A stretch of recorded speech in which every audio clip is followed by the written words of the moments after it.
हजरत यूसुफ की जीवन कथा। कुरान पाक में हजरत यूसुफ अलैहिस्सलाम की कहानी को अहसनुल कसस यानी सबसे सुंदर कहानी कहा गया है। उनकी जिंदगी सब्र, ईमान, तकवा और अल्लाह पर भरोसा रखने का बेहतरीन उदाहरण है। ये कहानी हमें सिखाती है कि मुश्किलें इंसान को तोड़ती नहीं हैं, बल्कि उसे अल्लाह के और करीब लाती हैं। बचपन और भाइयों की दुश्मनी। हजरत यूसुफ हजरत याकूब के बेटे थे। उनके 11 भाई थे। यूसुफ छोटे, खूबसूरत और नेकदिल थे। उनके वालिद पिता उनसे बहुत मोहब्बत करते थे।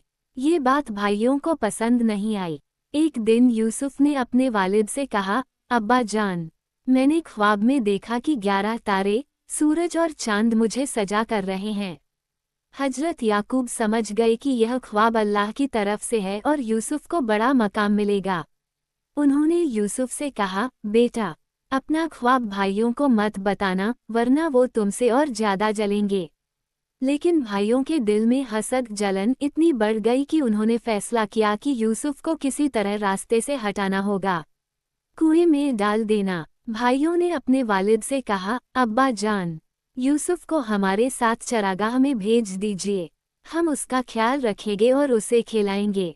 पहले तो हजरत याकूब तैयार न हुए, लेकिन बार बार कहने पर उन्होंने भेज दिया।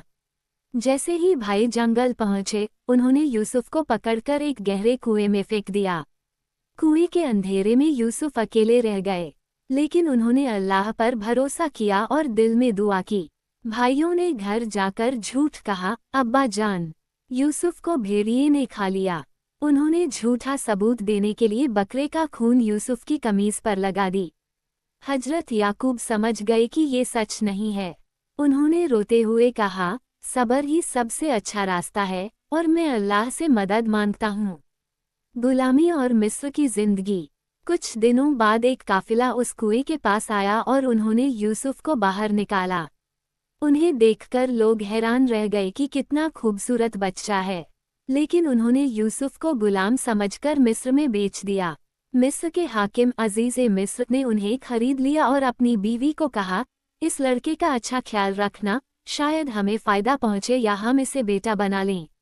यूसुफ बड़े हुए तो उनकी खूबसूरती, शराफ़त और ईमानदारी सबको प्रभावित करने लगी।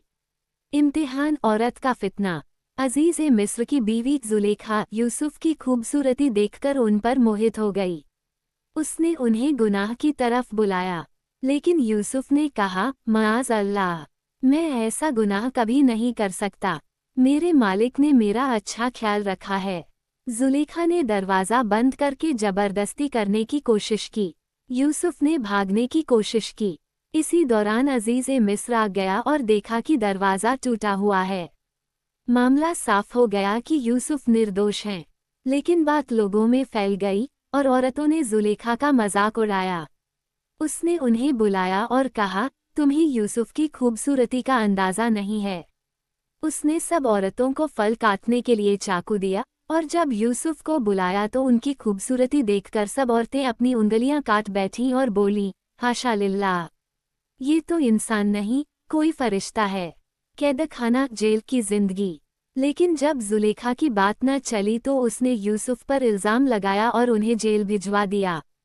जेल में भी यूसुफ का अच्छा अखलाक सबको प्रभावित करने लगा। 2 कैदी उनके पास आए और कहा, हमने ख्वाब देखा है, उसका मतलब बताइए। यूसुफ ने उन्हें ख्वाब की ताबीर व्याख्या बताई और कहा, ये सब अल्लाह का इल्म है और अल्लाह ही की इबादत करनी चाहिए। उनमें से एक कैदी आज़ाद हुआ और राजा के पास काम करने लगा। राजा का ख्वाब। कुछ सालों बाद मिस्र के राजा ने एक अजीब ख्वाब देखा। 7 दुबले गायें 7 मोटी गायें खा रही हैं और 7 हरे बालियों के साथ 7 सूखी बालियां भी हैं। किसी ने ताबीर न बताई। तब वो कैदी याद आया जिसे यूसुफ ने जेल में ताबीर बताई थी। उसने राजा को यूसुफ के बारे में बताया। राजा ने यूसुफ को बुलाया। यूसुफ ने ताबीर बताई, 7 साल तक बहुत अच्छी फसल होगी, फिर 7 साल अकाल सूखा होगा। जो लोग अब बचा कर रखेंगे वही बाद में काम आएगा। राजा बहुत प्रभावित हुआ और उन्हें आज़ाद करके अपना मंत्री बना लिया। भाइयों से मुलाकात। जब अकाल पड़ा तो लोग मिस्र से अनाज खरीदने आने लगे। एक दिन यूसुफ के भाई भी मिस्र आए। उन्होंने यूसुफ को नहीं पहचाना, लेकिन यूसुफ ने उन्हें पहचान लिया। उन्होंने उनसे अच्छा व्यवहार किया और बाद में अपना असली राज खोल दिया। मैं यूसुफ हूँ, जिसे तुमने कुएं में फेंका था। अल्लाह ने मुझे यहाँ इज्जत दी है। भाई शर्मिंदा हो गए और माफ़ी मांगी। यूसुफ ने उन्हें माफ़ कर दिया और कहा, आज तुम पर कोई इल्ज़ाम नहीं। अल्लाह तुम्हें माफ़ करे, वही सबसे रहम करने वाला है। फिर उन्होंने अपने वालिद हजरत याकूब को मिस्र बुला लिया।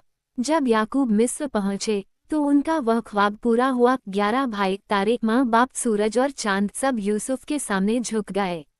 सबक और शिक्षा। हजरत यूसुफ की पूरी कहानी हमें कई अहम सबक देती है। 1. सब्र और ईमान, कितनी भी मुश्किल हो, इंसान को सब्र करना चाहिए। 2. हसद, जलन से बचो, भाइयों की जलन ने उन्हें गुनाह की तरफ धकेल दिया। 3. अल्लाह पर भरोसा, यूसुफ